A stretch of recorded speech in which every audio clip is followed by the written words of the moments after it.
Hi, I'm Dana, and today I want to talk about autistic recovery time because I've talked before about how I have to just sort of stop doing everything and completely recover from autistic burnout and just like completely hit rock bottom in order to start recovering from that and dealing with that.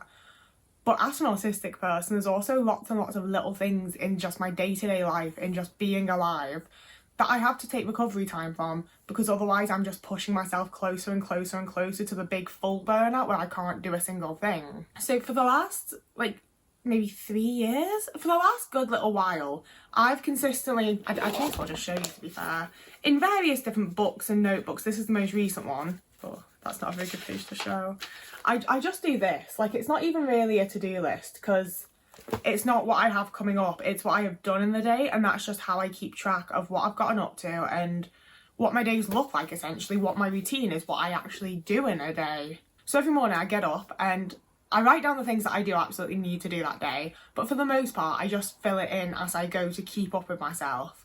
And it's been really, really useful because I can go back and very visibly see, oh, I did an event on this day and for the next 3 days I just didn't do anything.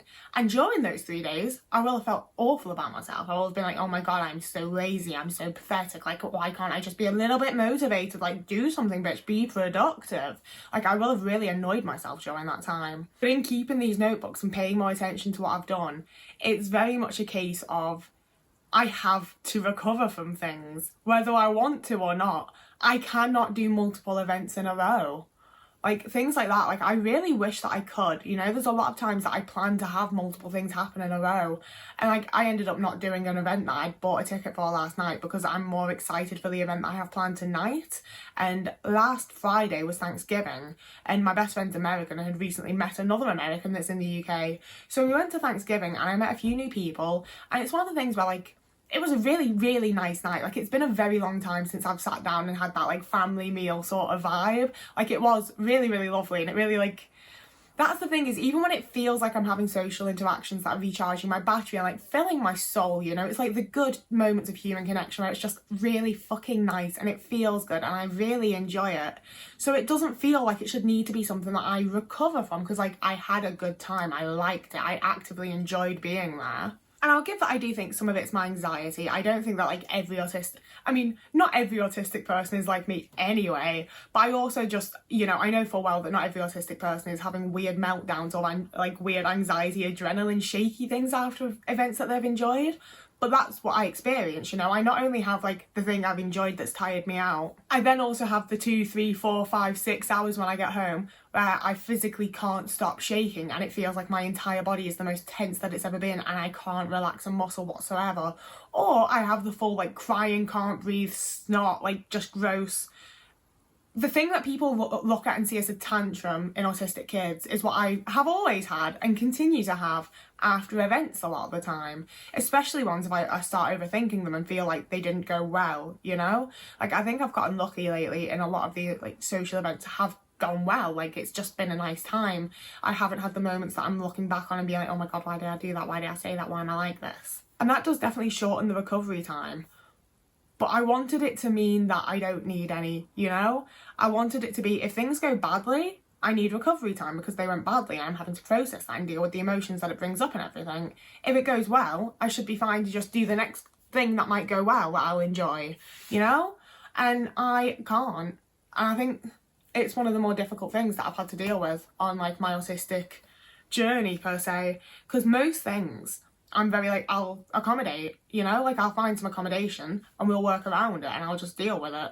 And sure, it might not be the way that everybody else lives or the way that everybody else does it or whatever, but I will figure out my way of doing my shit as an autistic person in the way that I want to do it, and it will all be good, it'll all be fine. And when it comes to doing events, like, that's the thing, is as always, I'm saying events, I can mean going to the cinema with one friend, going to a friend's house for a fucking meal, going out for a walk and a coffee with a friend. Like, these are all events to me, you know? And they're all events that take genuine recovery time, and I have to, like, genuinely not do anything because I can't. And it's the times when my parents would have always been like, oh, you're so lazy, you don't do anything.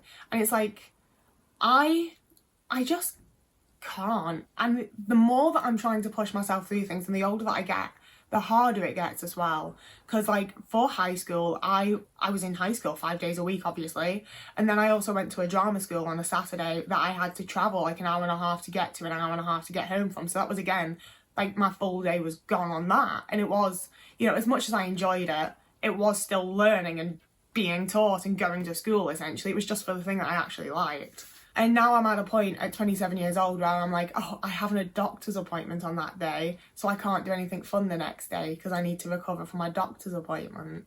Alternatively, oh no, I can't do a doctor's appointment on that day because I'm seeing a friend the day before and I'll have to recover from having a nice time with a friend.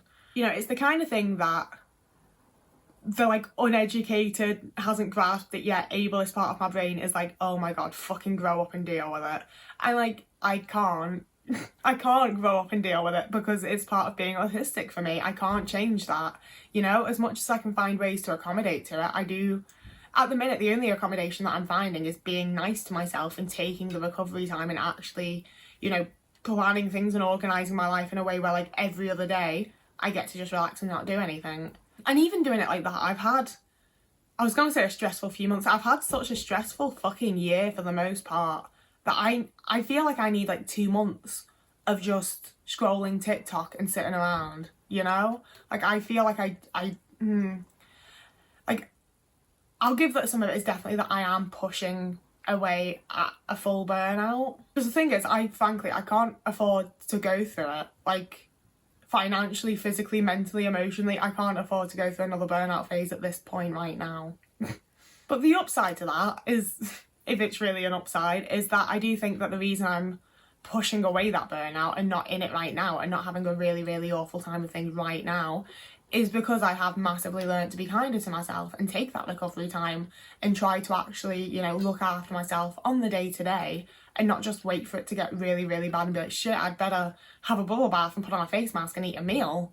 That's going to fix me in one night.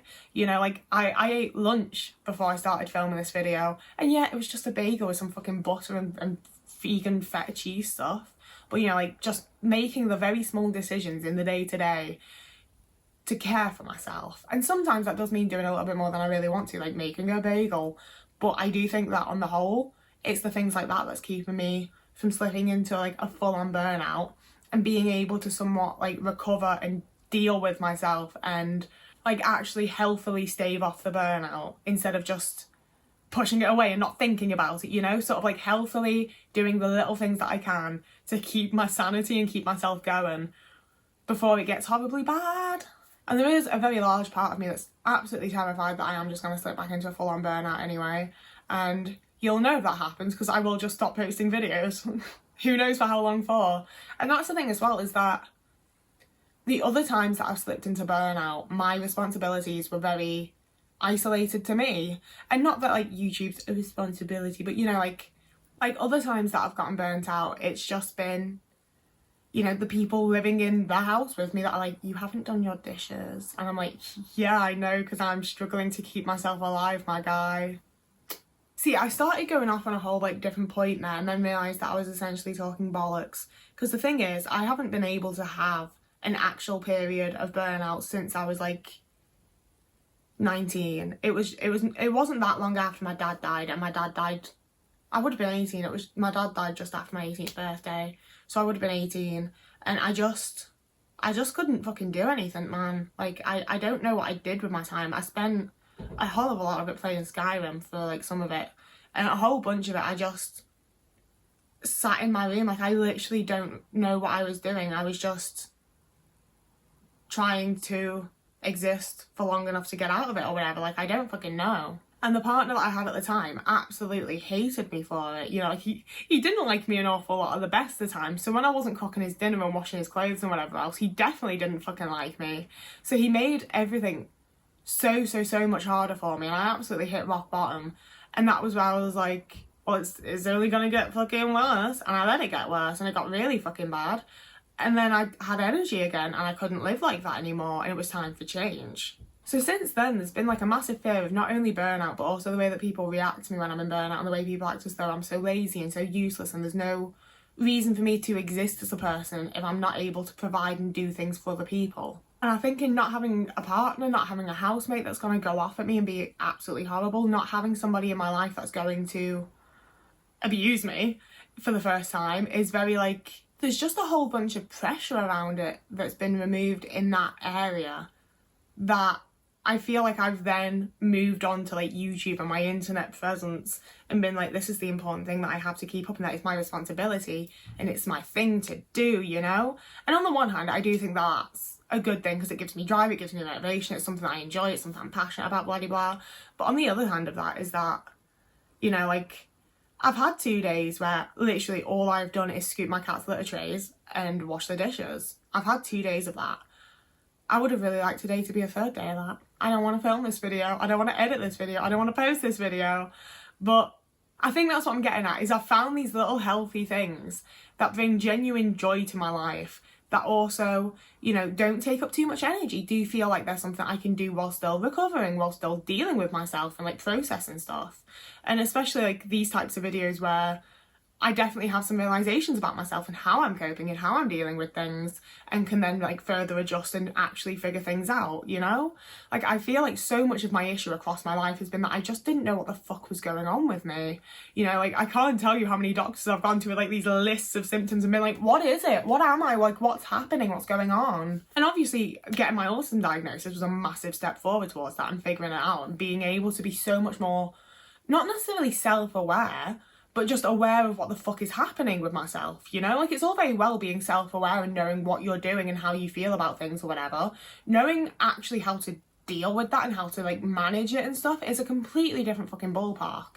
And it is one that I find really difficult. Like, I know that I've definitely annoyed, like, family members and friends in the past because I seem so self-aware and, like, I know what my issues are. But so often I kind of really fucking don't. I don't understand or process, like, the deeper parts of it or have any idea how to actually tackle and cope and manage with it. And it has been like a really, really deeply positive thing for me to just start trying to look after myself, to be honest with you. Like the only times in my life that I've looked after myself is when I needed to for somebody else. Like the only times in my life that I've like eaten consistently and kept up with my laundry and kept up with my dishes is when I've lived with someone that I wanted to do those things and keep up with those things for. You know, whether it's because I liked them or because they were like super fucking abusive and really made it difficult for me if I didn't, it's a whole nother thing.